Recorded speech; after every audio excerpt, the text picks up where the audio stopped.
Samsung তাদের budget ফোনে কখনোই ভালো রেজাল্ট করতে পারে না এবং তারপরেও তারা বাজেট ফোনগুলো কেন জানি না বের করছে। আজকে আমাদের কাছে রয়েছে স্যামসাং এর গ্যালাক্সি F70e 5G। এই মোবাইলটি এর আগেও কিন্তু এই F সিরিজের অনেক ফোন এসেছে যেগুলো রেজাল্ট বা মার্কেটের মধ্যে ততটাও সাড়া পায়নি, তারপরেও তারা এই বাজেট ফোনটি লঞ্চ করেছে। জানি না এর মধ্যে কি এমন দিয়েছে, তারা কিন্তু এখানে অনেক বড় করে হাইলাইট করছে, অনেক কিছুই হাইলাইট করছে, ভালো ভালো জিনিস দিয়েছে, সেগুলোই দেখার পালা আজকে। তাই সবার প্রথমে মোবাইলটিকে আনবক্স করতে হবে। তো অলরেডি কিন্তু এখানে আনবক্স রয়েছে, তারপরে তোমাদের জন্য এই সিলটিকে আমরা খুলে নেওয়ার পর কিছুটা এইভাবে আনবক্স করব। তো ইজি টু আনবক্স একটি বাক্স, সেই জন্য খুব তাড়াতাড়ি আনবক্স হয়ে গেল। এইখানে কিছু ম্যাটেরিয়াল দেওয়া আছে, যেমন এখানে একটি বক্স দেওয়া আছে, এখানে মেবি একটা ভালো জিনিস দেওয়া আছে যেটা হলো টাইপ সি থেকে টাইপ সি ডাটা কেবল, তার সঙ্গে সঙ্গে এই যে এতটুকু একটু ইউজার ম্যানুয়াল, এবং এইখানে আরেকটি জিনিস দেওয়া আছে যেটা স্যামসাং এর তরফ থেকে আসে, অর্থাৎ এখানে একটি সিম ইজেক্টর পিন দেওয়া আছে। আর সামনের দিকে তো সেই স্যামসাং এর লোগো সেটা থাকবেই, বা স্যামসাং এর যে ব্যাজিং সেটা থাকবেই। তো তার সঙ্গে সঙ্গে এইভাবে মোবাইলটা আসে। এইখানে মোবাইলটাকে যদি আমরা বের করে নিই কিছুটা এইভাবে আসে, আর কিন্তু কোনো কিছুই নেই এইখানে। তো মোবাইলটার বক্সে দেখবো আগে কি কি হাইলাইট করেছে।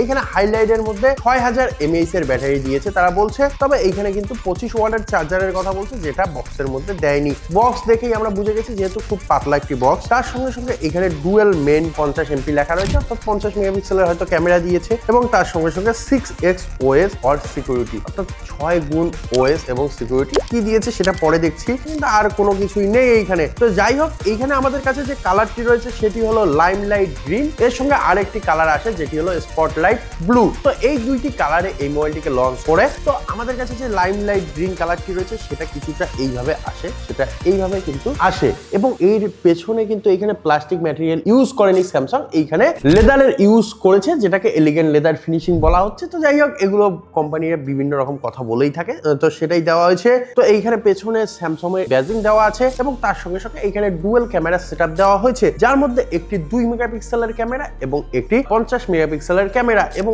অবশ্যই এখানে একটি ফ্ল্যাশ লাইট ইনস্টল করা হয়েছে। এবং যেহেতু ক্যামেরার কথা বললাম, সামনের দিকে একটি 8 মেগাপিক্সেলের সেলফি ক্যামেরা দেওয়া হয়েছে। এই মোবাইলটিকে দেখে আমার একটি মোবাইলের কথা মনে পড়ছে, যেটা হলো Oppo K14X 5G, যেটার দাম কিন্তু এর থেকে ভাই অনেক গুণ বেশি রেখেছিল, কিন্তু এত কিছু দিতে পারেনি, এত সুন্দর ডিজাইনও দিতে পারেনি। যাই হোক, কি কি খামতি রয়েছে সেটা পরে বলছি। এবং হ্যাঁ, আমরা একটি ভিডিও বানিয়েছি যেটা হলো এই মোবাইলটি এবং তার সঙ্গে সঙ্গে Oppo যে মোবাইলটি রয়েছে, এই দুটির মধ্যে ক্যামেরা কম্পারিজন। কেউ যদি দেখতে চাও তাহলে অবশ্যই দেখো, খুবই ইন্টারেস্টিং হতে চলেছে ভিডিওটি, কারণ সেইখানে এই মোবাইলটি কোনো না কোনো দিক থেকে ওই মোবাইলটিকে বিট করে দিচ্ছিল। তো সেই জিনিসটি দেখার জন্য অবশ্যই চ্যানেলে যাও, আমাদের চ্যানেলে ভিডিও রয়েছে। তো যাই হোক, এইখানে ক্যামেরার কথা বললাম, এবং এইখানে যে ক্যামেরাটি প্লেস করা হয়েছে সেটা একটা বড় ডিসপ্লের মধ্যে প্লেস করা হয়েছে, যেটার সাইজ রাখা হয়েছে 6.74 ইঞ্চ, এবং অবশ্যই এটা একটা ফুল HD প্লাস IPS প্যানেল। তো যাই হোক, এর প্যানেলটাও খুব ভালো। এর মধ্যে কিন্তু 800 নিটের পিক ব্রাইটনেস দেওয়া হয়েছে, 120 হার্টজের হাই রিফ্রেশ রেট দেওয়া হয়েছে, ফোল্ডিং গরিলা গ্লাসের সাপোর্ট দেওয়া হয়েছে, যেই জন্য মোবাইলটি পড়ে গেলেও খুব তাড়াতাড়ি ভেঙে যাবে না। কিন্তু এইখানে একটি সমস্যা রয়েছে, গ্রিন লাইন কিন্তু তাড়াতাড়ি আসে স্যামসাং এর মোবাইলে, আমরা দেখেছি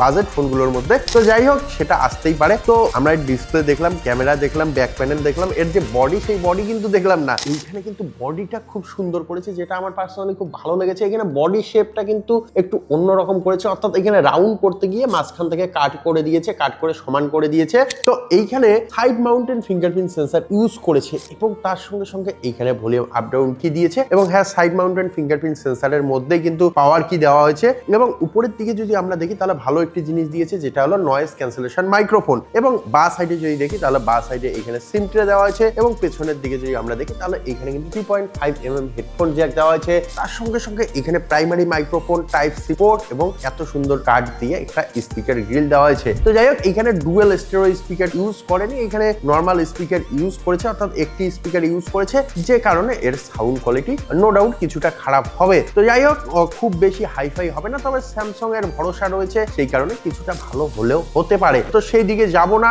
এখন আসবো মোবাইলটার মেন পার্টে, অর্থাৎ এর প্রসেসর। তো এইখানে একটা ভালো কাজ করেছে, আমি প্রথমেই বললাম ওপোর সঙ্গে তুলনা করলাম, কেন জানেন? এই মোবাইলটির মধ্যে ওপোর যে মোবাইলটা রয়েছে সেইখানে যে প্রসেসর দেওয়া হয়েছে, অর্থাৎ মিডিয়াটেক ডাইমেনসিটি 6300, এইখানেও কিন্তু সেম প্রসেসর প্রসেসর দেওয়া হয়েছে এবং তার সঙ্গে সঙ্গে এইখানে কিন্তু একটি খারাপ কাজ করেছে, সেটি হলো একটাই স্টোরেজ ভেরিয়েন্ট দিয়েছে 128 জিবির স্টোরেজ, এর থেকে কিন্তু বেশি কিছু দেয়নি এবং তার সঙ্গে সঙ্গে মেমোরির দিকটা খারাপ করেছে, তবে 2 TB পর্যন্ত এক্সটেন্ড করা যাবে বিভিন্ন এক্সটার্নাল মেমোরি কার্ড লাগিয়ে, তো সেটা কে করে না করে জানি না। তো যাই হোক, এইখানে কিন্তু র্যামের কোয়ালিটিও মোটামুটি ভালো দেওয়া হয়েছে, যেমন LPDDR4X র্যাম দেওয়া হয়েছে, তবে 5X দিতে পারতো, বর্তমানে 5X এর যুগ। তার সঙ্গে সঙ্গে UFS 2.2 দিয়েছে, যেটা আরেকটু হাই করা যেত। তো যাই হোক, এই হাইটগুলোতে আসবো না, কম প্রাইজের মোবাইল, সেইখানে সবকিছু দেওয়া সম্ভব নয়, তারপরেও করলে করতে পারতো। তো যাই হোক, এইখানে কিন্তু আরো একটি ভালো কাজ করেছে, যেটা হলো 6000 mAh এর ব্যাটারি দিচ্ছে, যেটাকে তারা হাইলাইট করছে। ভাই, এখন এই যুগে দাঁড়িয়ে 6000 mAh ব্যাটারিকে কেউ হাইলাইট করে না, কারণ 10001 mAh এর ব্যাটারি চলে এসেছে, তার সঙ্গে সঙ্গে 7000 8000 mAh এর ব্যাটারি দিচ্ছে, 25 ওয়াটের চার্জিং সাপোর্ট দিয়েছে, যেটা কিন্তু কোনোভাবেই ভালো নয়। 6000 mAh এর ব্যাটারি দিয়েছে, 25 ওয়াটের চার্জার, এটা কিন্তু মানাই যায় না। তো যাই হোক, তারপরে আবার চার্জার বক্সে দেয়নি এবং তারপরে আরো একটি কাজ করেছে, যেটা হলো টাইপ সি থেকে টাইপ সি দিয়েছে, অর্থাৎ আমাদের স্টোর থেকে কেনো। তো এই জিনিসগুলো কিন্তু অবশ্যই খুব খারাপ করে, সেটা অবশ্যই স্যামসাংকে বুঝতে হবে, যে যারা কম বাজেটের ফোন নেবে তারা আবার চার্জার কিনবে, এই জিনিসগুলো কিন্তু একটু অন্যরকম দেখায় কাস্টমারদের কাছে, সেই জন্য কাস্টমাররা এর থেকে দূরে চলে যেতে পারে। তো যাই হোক, এইখানে কিন্তু যে প্রসেসর, তার সঙ্গে সঙ্গে ব্যাটারি নিয়ে আলোচনা করলাম। সেন্সারের কথায় যদি আসি, তাহলে এইখানে সমস্ত রকম সেন্সার, যেমন প্রক্সিমেট্রি সেন্সার, জাইরোস্কোপ সেন্সার, তার সঙ্গে সঙ্গে ফিঙ্গারপ্রিন্ট সেন্সার, লাইট সেন্সার, এই সমস্ত কিছুই কিন্তু এখানে দিয়েছে, নো ডাউট, কোনো রূপ সমস্যা নেই। তবে একটি কাজ এইখানে আরো একটি খারাপ করেছে, যেটা হলো এইখানে কিন্তু কোনো রকমের ওয়াটার এবং ডাস্ট রেজিস্ট্যান্ট দেয়নি, IP54 দিয়েছে, যেটা অনেক পুরনো আদিম যুগের, যেটা কেউ এখন ইউজ করে না, কোনো কোম্পানি ইউজ করে না। ইভেন এর থেকে লোয়েস্ট বাজেটের যে সমস্ত কোম্পানি রয়েছে, লাভা বলতে পারি, তারাও এই সমস্ত কিছুকে ইউজ করে, যেটা স্যামসাং ইউজ করছে। কেন জানি না তারা এই কম বাজেটের ফোনগুলোর মধ্যে এমন করছে। তবে তারা আর একটি ভালো কাজ করেছে, যেটা হলো এখানে থিকনেস, তারা থিকনেসের কথা বলছে, 8.2 mm দিয়েছে, মনে হয় না খুব ভালো একটি কাজ করেছে। 8.2